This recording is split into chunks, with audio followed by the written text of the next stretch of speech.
Hello guys! Kumusta po sa inyo lahat? So for today's video ay magluto tayo uli nitong napakasarap na tuna steak at yellowfin tuna po ang ating ifi-fish steak dyan para mas malaman at mas masarap.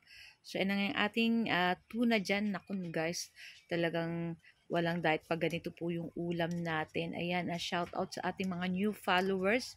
Ayan, konting kembot na lang po ay magiging 8,400 followers na po tayo. So, ayan na nga guys. So, nagpainit na ako dyan ng mantika sa ating kawali at naglagay ako ng konting mantika at butter. Siguro mga 1 tablespoon na butter.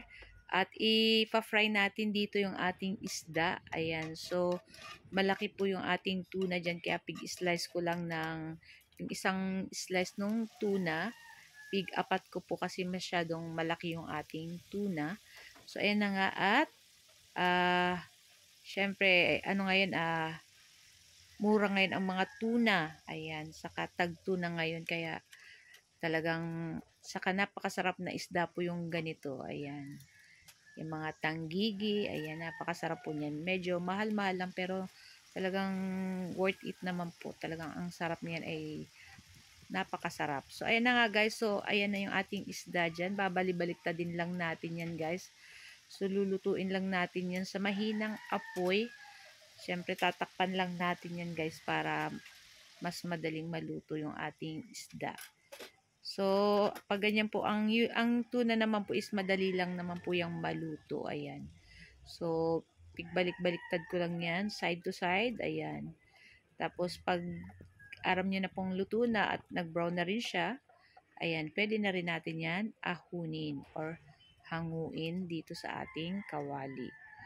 So, yun na nga guys. So, after ilang minuto, so, luto na yan guys. Yung ganyang itsura po guys, luto na yan. So, pwede na natin yan guys ahunin. So, ito yung ating first batch. Ayan. So, maaga tayong nakapuntang Talipapa uli at nakakita ako nitong malaking tuna. Kaya, binili ko na guys. Bihira po makakita nitong malalaking isda.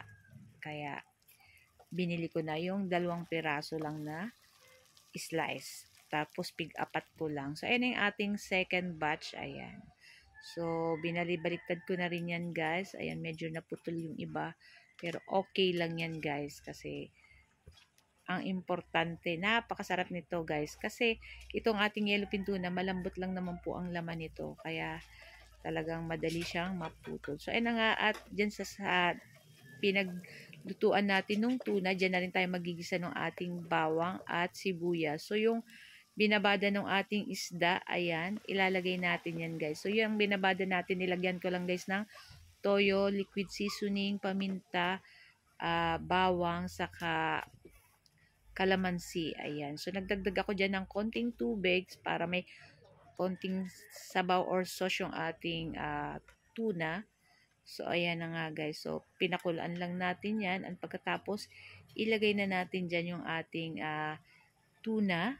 Ayan, na pinirito kanina. So, konting minuto lang guys, ay luto na rin naman yan guys. Siyempre, hindi mawawala yung ating napakaraming sibuyas kasi yan ang number 1 na nakakapasarap po sa steak. So, kahit anong steak, mapa pork steak, beef steak, ayan, talagang dapat hindi mawala yung ating onion white na napakarami para talagang napakasarap. Kahit hilaw yung sibuyas talagang makakain mo dahil dito sa napakasarap na tuna steak na to. So, ayan na nga. At after nyan, ilagay na rin natin dyan yung ating onion white. Ayan, gumamit po ako ng 2 piraso. Ayan. So, yung ating sibuyas, nabili ko lang ng 2 piraso. Malalaki na guys. 25 pesos at napakasulit na nga. At ayan na nga at ready na kayong mag-lunch ng aking 3 sons. So guys, ito lang po ang aming video today. Sana'y nag-enjoy po kayo ng aking video.